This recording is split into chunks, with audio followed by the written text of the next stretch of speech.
अस्सलाम वालेकुम dear students, इस वीडियो में हम सॉल्व करने जा रहे हैं chemistry 9th class Punjab text book board chapter number 2 MCQs exercise MCQs को। तो स्टार्ट करते हैं फर्स्ट एमसीक्यू से। How many electrons can be accommodated at the most in the third shell of element. कि थर्ड शेल, किसी भी element के third shell में कितने मैक्सिमम जो इलेक्ट्रॉन है वो अकोमोडेट हो सकते हैं। तो अगर हमारे पास शेल नंबर 1 है, उसका नाम के है, के में मैक्सिमम 2 इलेक्ट्रॉन आ सकते हैं। शेल नंबर 2 एल है, 8 इलेक्ट्रॉन आ सकते हैं।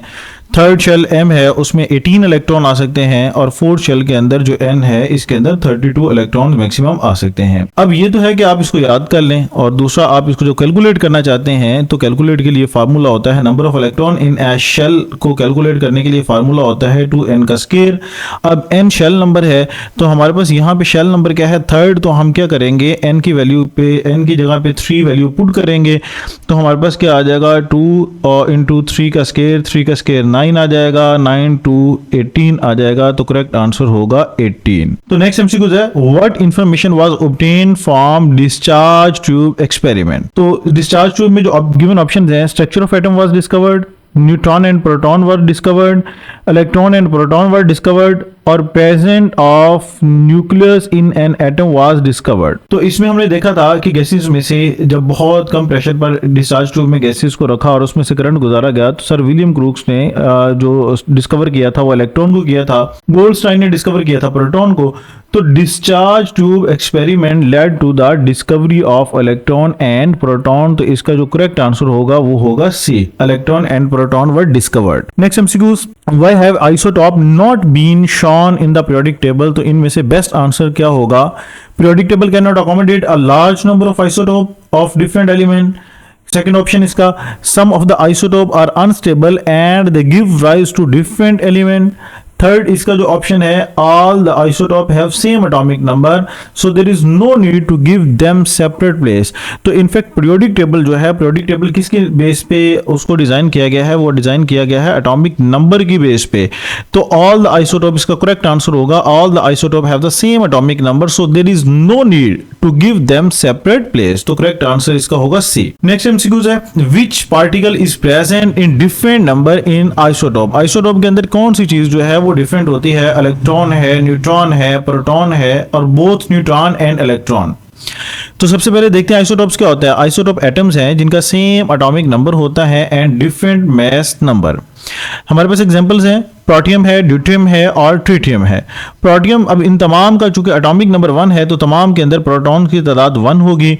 जब हम बात करते हैं प्रोटियम की तो इसके एटॉमिक मास की जब बात करते हैं तो इसका एटॉमिक मास 1 है, यानी 1 + 0 = 1। इसमें प्रोटॉन 1 है, न्यूट्रॉन इसके अंदर 0 है।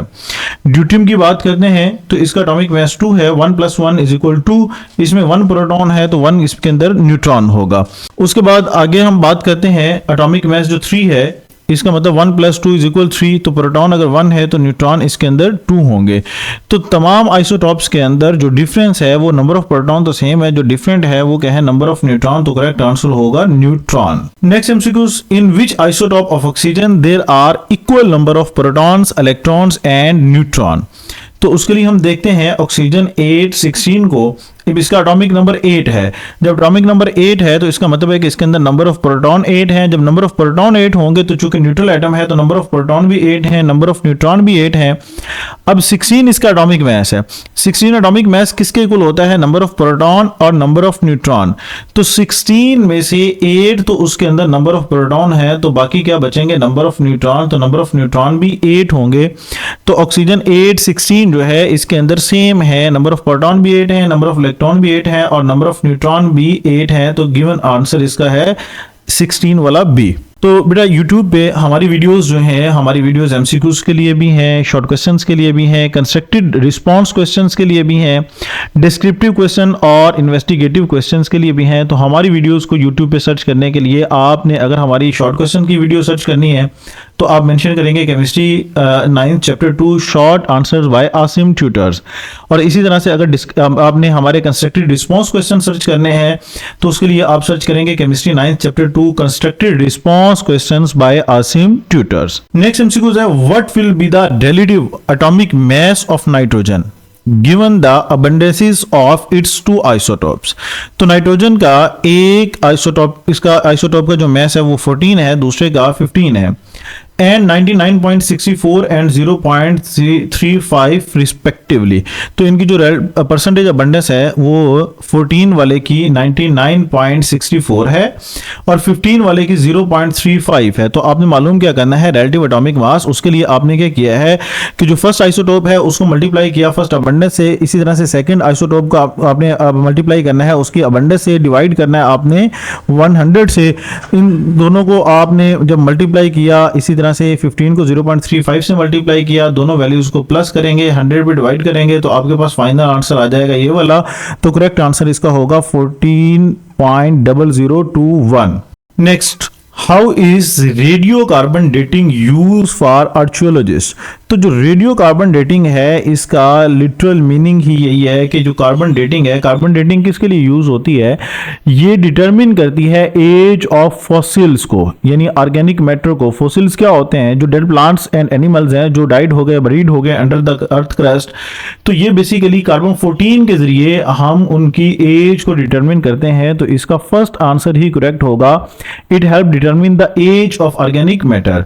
बाकी कंपोजिशन को ये स्टडी नहीं करता, यूजफुलनेस ऑफ मैटर है, और लास्ट इसका जो गिवन ऑप्शन है ये डिटरमिन करता है whether the matter is radio active और नॉट। तो इसका करेक्ट आंसर है ए वाला। Next, what does keep the particle present in nucleus intact. Nucleus के अंदर कौन सी चीज है जो पार्टिकल्स को इंटैक्ट रखती है।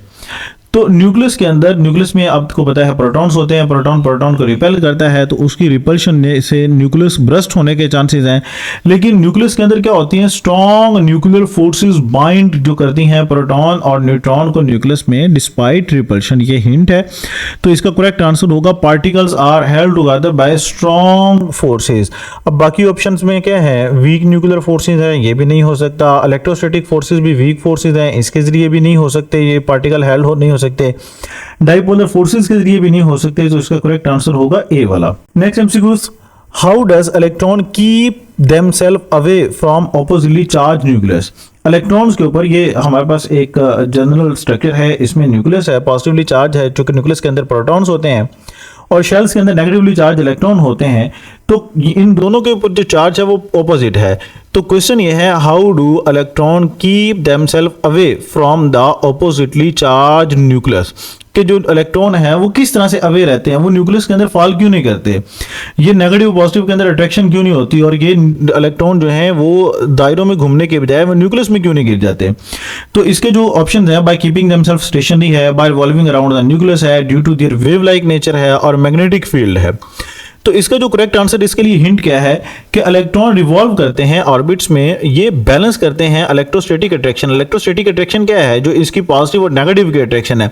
तो इसकी जो इलेक्ट्रोस्टैटिक अट्रैक्शन है वो बैलेंस हो जाती है सेंट्रीफ्यूगल फोर्स से। सेंट्रीफ्यूगल फोर्स क्या है कि जिस फोर्स के जरिए इलेक्ट्रॉन जो है वो न्यूक्लियस के गिर्द दायरों में गर्दिश करते हैं। तो करेक्ट आंसर इसका होगा by revolving around the nucleus. Last MCQ है, rubidium consist of 2 isotope, rubidium 85 and rubidium 87।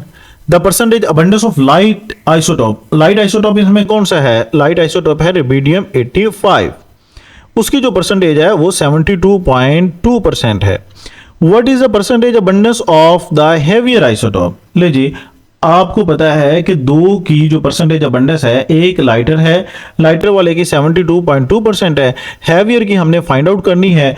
चूंकि 100% में से हम क्या करेंगे, जिसकी डिटरमिन है उसको 100 में से माइनस कर लेंगे, तो दूसरी जो अननोन है वो हमारे पास वैल्यू आ जाएगी।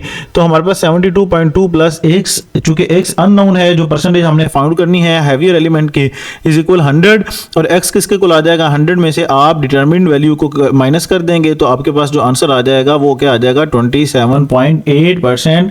तो इसका करेक्ट आंसर होगा बी। तो मिलते हैं नेक्स्ट वीडियो में जो कि शॉर्ट क्वेश्चन की होगी। तब तक के लिए अल्लाह हाफिज।